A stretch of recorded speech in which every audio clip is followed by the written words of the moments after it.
Hi there, sports fans. This is Denise Rouleau for Pro Sports Broadcasting. I was live at Chase Field on Wednesday night when the Diamondbacks took on the LA Dodgers, hoping to sweep them in the third game of the NLDS series. Thank you, Denise.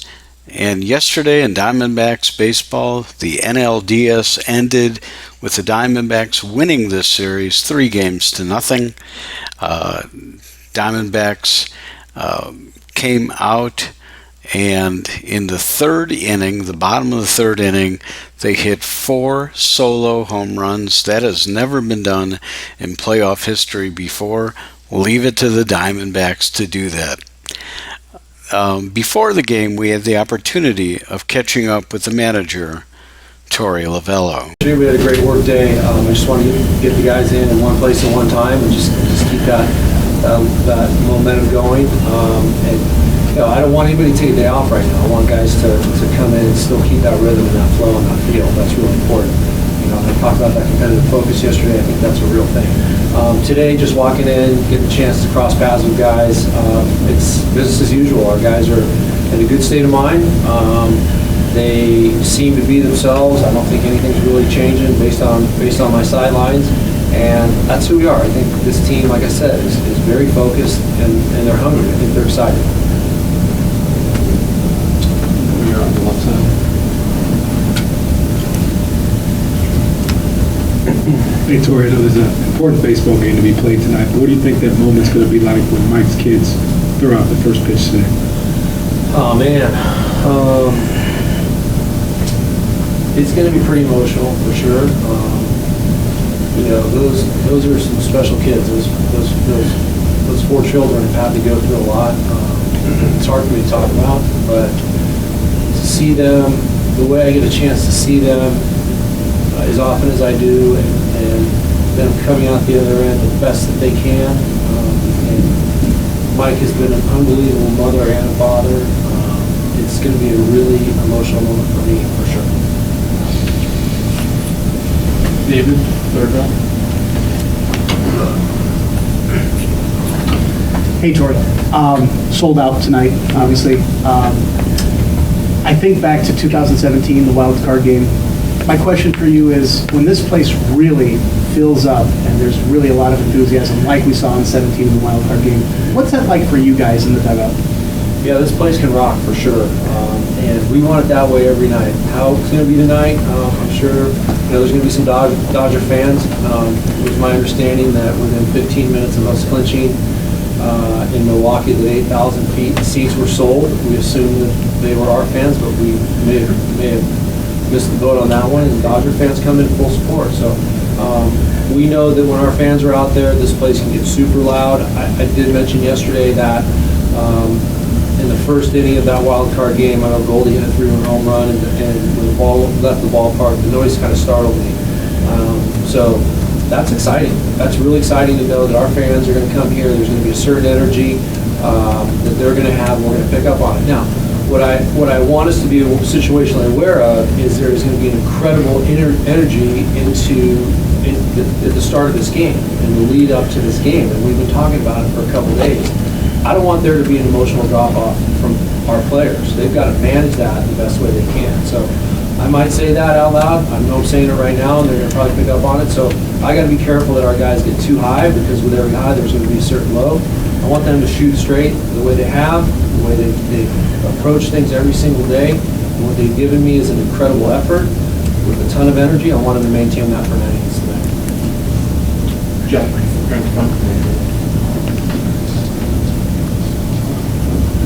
Sorry if I missed it yesterday.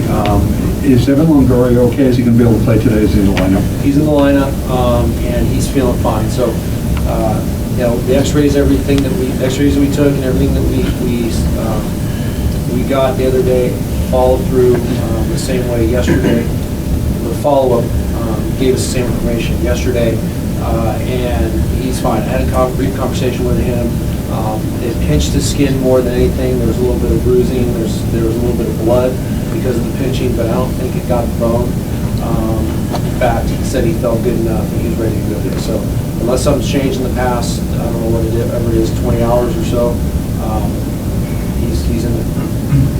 Torey, over here. With the successes that you've had in the last week, as a manager, as a psychologist, how do you check a rising confidence at an emotional level that may spiral out of control? Yeah, it's a real thing. And I have preached humbleness all year long to these guys. I preach to respect every opponent that we play, and to budget for days like this when there is a natural tendency to feel too good about yourselves. I don't want this team to. I want this team to remain as they have been all year long. They're going to go out, play the finest game, and go 1-0 today. This is a closeout situation. The Dodgers are coming. They're going to show up here on their bus. They're going to take BP, and they're going to be race ready. But we will too. Barry. Hey, Tony. Hi, Barry. The Dodgers, they played 2 games in 7 days. I mean, I know when you prepare, it has more impact maybe on them, but it also has an impact on how you may approach how you played them too. And I don't know, does analytics take into account, are there subtleties in that where you build in that kind of information to how you approach planning for a game? No. That's a really good question. We actually talked about some of that type of stuff, but the only thing that we changed was the park adjustment. That's what changes some of the information that I get. But yeah, I know there's a lot that's been said about the layoff for all the teams that won their division. And I don't know if it's real. I have just one thing on my mind, and that's our team being as ready as they can to play the team that's going to walk into that opposing dugout. I know the Dodgers did everything they could to make sure that they were ready. I know that they probably had simulated games, simulated at-bats. They're too good of an organization to just walk out and play a baseball game after 4 or 5 days of not having that high-intensity type of training. So that's what I think happened, and we're not taking any for granted, but we make no adjustments. It's the Dodgers. They're good. We know it, and we're going to continue to carry on as if they're a really spectacular team. Well, not only the layoff, but also you had the vagaries of this particular schedule where you've been playing every other day, so they really haven't had much game action for a while. Yeah, that might be a real thing. You're right. So it's a game off, and then another game. And after a 5-day layoff. After a 5-day layoff. So I don't know what's going on in their dugout. I'm just grateful that we played meaningful games for the past 30 days, and there was a lot of anxiety inside of our clubhouse. I think we've already been nerve tested, and I think we're in a good spot. So. Torrey, this postseason, you guys have had some games where you've stolen a lot of bases, and some games where you, obviously, game 1 of this series would have been kind of improprietous to try and steal a lot of bases at a certain point. But how have you approached that aspect of the game in the postseason when the cost of making an out is really high, and how have you found that teams have been kind of preparing for that, knowing that you guys have the capability of stealing like that? Yeah, well, there's 2 answers to that. One, we're not going to change our game plan. We're going to continue to run. I played clean for 5 innings. The score can be 19-0 in either direction. For the first 5 innings, you just go. You just play the game the right way. 6th inning on, you change your strategy a little bit. And we work really hard at understanding when, how, and where to steal bases. We have targets. We have keys. We have different situations. And it sounds like it's a very sophisticated science, but it's not. We try to simple it down into what will ultimately lead to our success. But outs are precious. You get 27 of them. So we run into a couple of them. You can see what it did the other day when Perdomo ran. Really wasn't supposed to. It was a huge out. Changed the whole tide of that inning. Probably pushed a little momentum over to their side. So we have targets. We want to do it successfully. We're not going to back down. There are times where we'll be smart, and we feel like it leads to a lot of our success. What about how teams are trying to gauge what? Oh, that's part 2. My bad. Yeah, we started to get some intel. We have advanced scouts sitting in opposing stands for the teams we could potentially play, and they started to notice a little bit of a tendency or habit as to what they were doing in a situation to try and control the running game in preparation of what might happen had they played a team like us. So when I hear that information, it kind of makes me smile that you're asking a player to get outside of their comfort zone. We talk about it as black noise. When a pitcher hears black noise, and our pitchers are not exempt from this, when they hear black noise because of the base running situation, they tend to make mistakes, and mistakes wind up off left center field walls. So we want to be as ready as possible, knowing that there might be an extra gear of their game planning, which takes away from some of their planning gear, and we got to be ready to capitalize offensively. One side. Hey, Tori. How important is for you personally, not only to eliminate the Dodgers, but to sweep the series?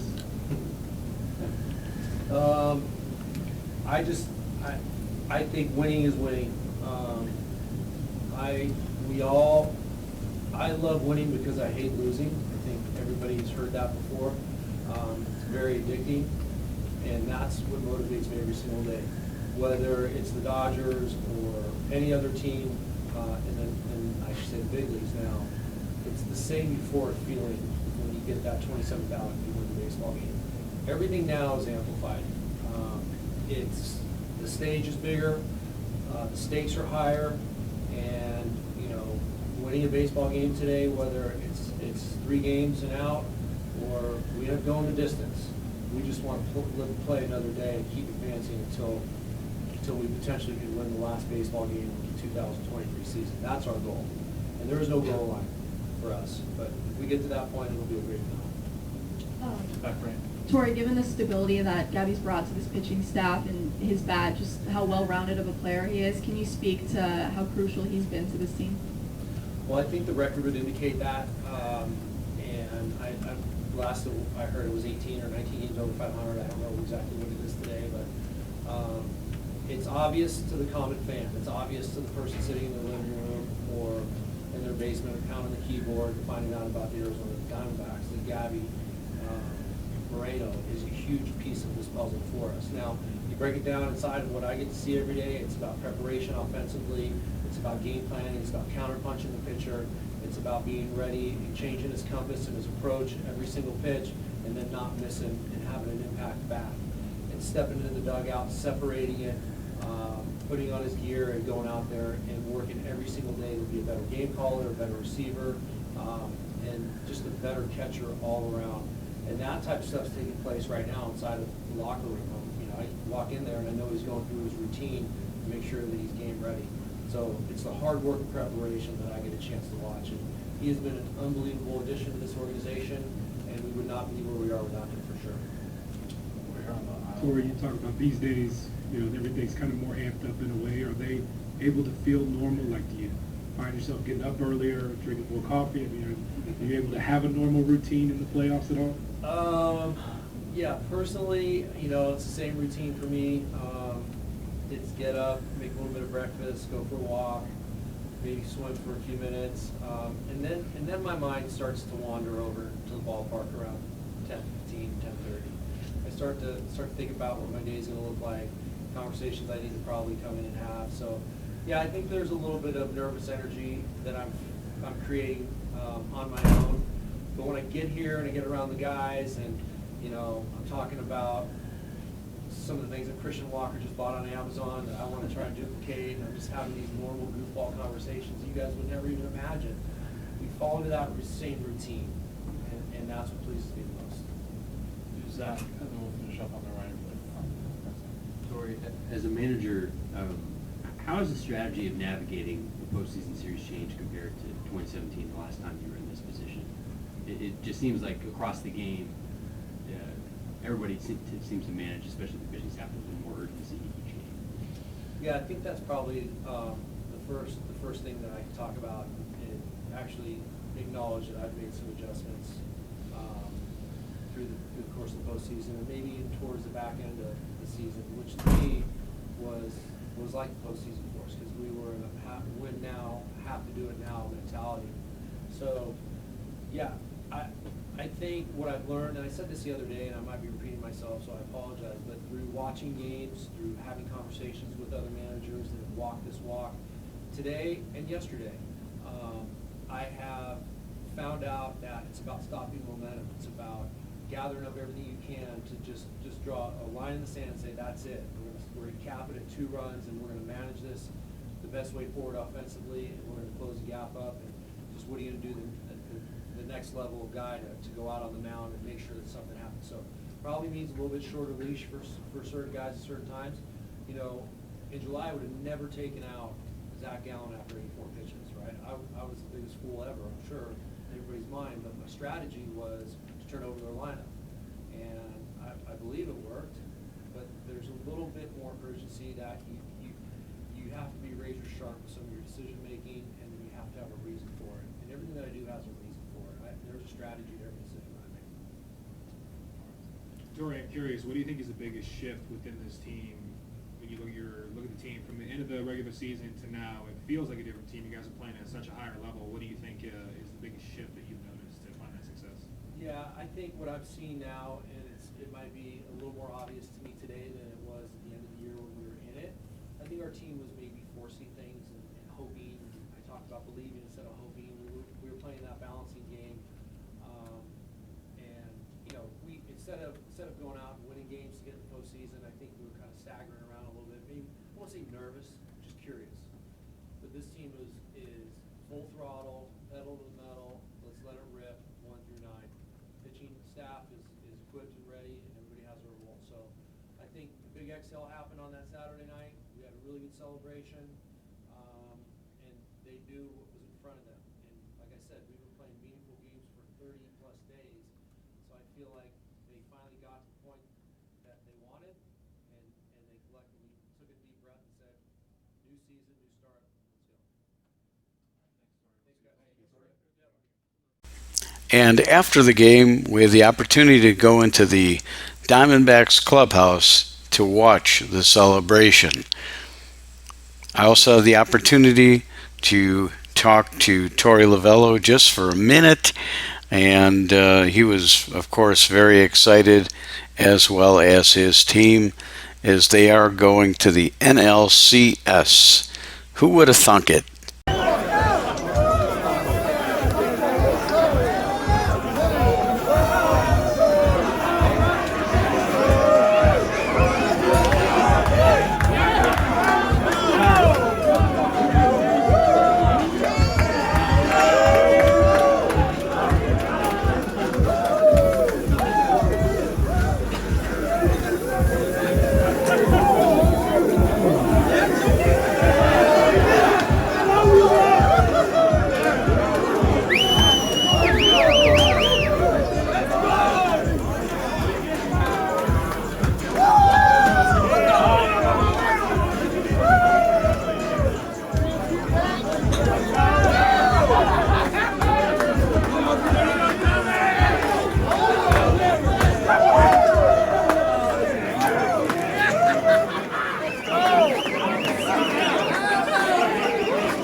Reminds me of my 24 strikes in a row.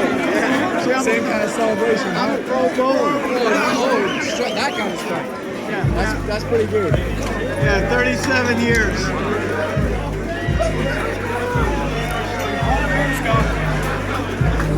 Where the hell's Torrey? Where's the man?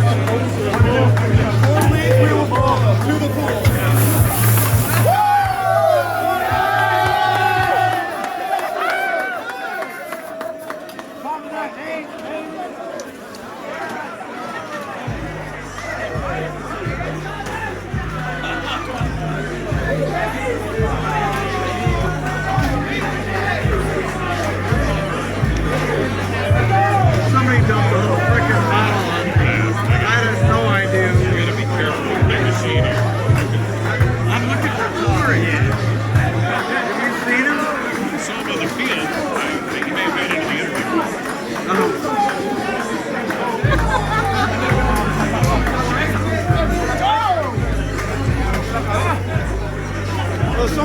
whole bottle on me. I don't know who it was. Where's Tori in the interview? Oh, he's running around still. Oh, is it?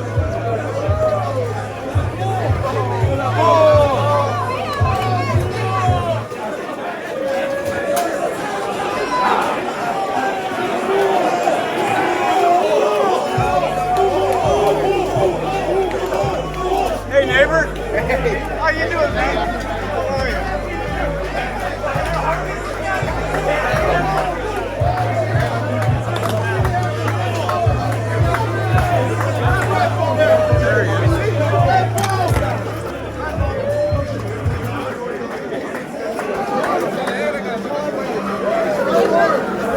Hey, Tarek. Tarek. Hey, Ben. How you doing, man?